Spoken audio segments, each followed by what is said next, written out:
Minggu tanggal 28 Februari 2021 kemarin menjadi catatan dan hari bersejarah bagi sosok dan seorang Dr. Rustam Effendi dengan meluncurkan sebuah buku autobiografinya yang berjudul Pengabdian Tiada Henti.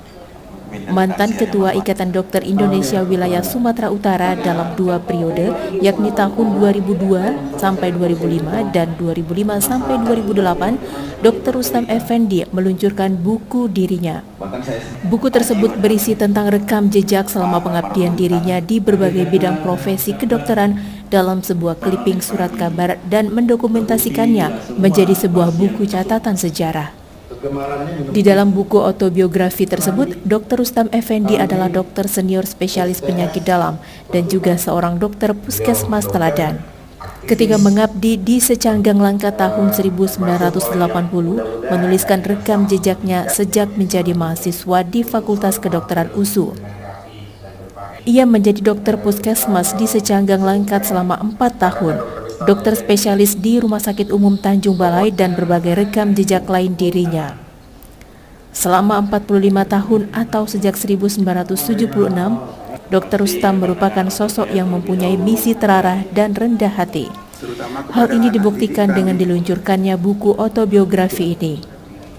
Dokter multitalenta yang telah memiliki 5 orang anak, yakni 4 putra dan 1 putri, dari istrinya yang juga seorang dokter bernama Dr. Khairul Rahma telah berhasil mengantarkan seluruh anak-anaknya dan bahkan menantunya menjadi seorang dokter. Sehingga dalam jejaknya, Dr. Rustam saat ini telah dikenal sebagai keluarga dokter.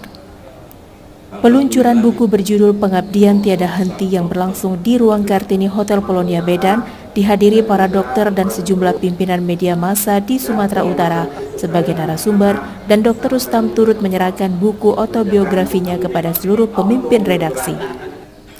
Bahkan hampir semua memuji autobiografi atas Dr. Rustam selama 45 tahun berkiprah di dunia kedokteran.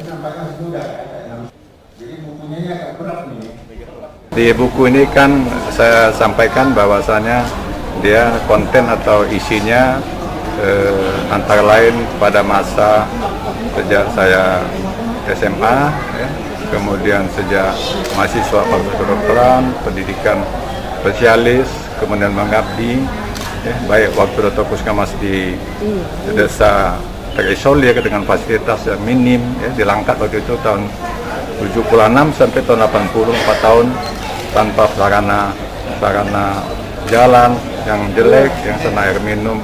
Tapi kita demi melaksanakan tugas profesi dan meningkatkan pelayanan kesehatan, kita tetap bertahan selama 4 tahun tinggal di sana. Itu pada fase sebagai dokter umum di puskesmas. Jadi kemudian setelah itu 4 tahun kita pendidikan.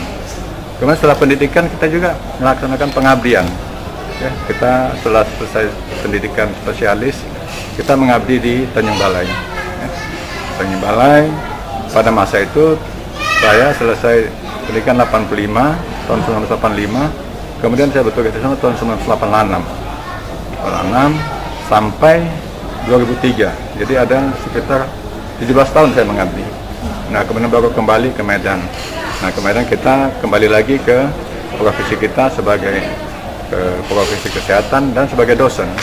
Melatih dirinya dengan bimbingan para seniornya. Kiprah sang Dr. Rustam cukup panjang, tidak saja melayani di bidang kedokteran, tetapi juga di bidang olahraga, politik, dan sosial. Bahkan hingga tahun 2021 ini, Dr. Rustam tidak pernah berhenti melayani masyarakat. Tentunya dalam menjalankan jejak kehidupannya yang telah dituangkan dalam sebuah buku autobiografi tersebut, Dr. Rustam Effendi banyak menceritakan kisah pahit dan getarnya perjuangan hidup. Mulai dari keberhasilan maupun kegagalan dirinya ketika menjalankan profesi sebagai dokter. Di semua aspek tugas saya, jadi aspek yang paling berkesan sih sebagai dokter puskesmas. Di situ saya bisa merasakan bagaimana kehidupan rakyat kecil, dengan segala keterbatasan, tanpa sarana lampu, listrik, tidak ada waktu itu. waktu itu pakai serongkeng, kalau masih ingat serongkeng dipompa tanpa saluran air minum. Jadi kita masih pakai air yang keruh itu kita saring. Nah, itu jadi di situ momennya ikut merasakan. Ya. Nah kemudian saya mengabdi di Tanjung Balai, saya melihat bagaimana perlunya peralatan, ya, baik peralatan komunikasi maupun peralatan kedokteran itu sangat penting ya, dalam upaya memberikan pelayanan kesehatan yang bermutu.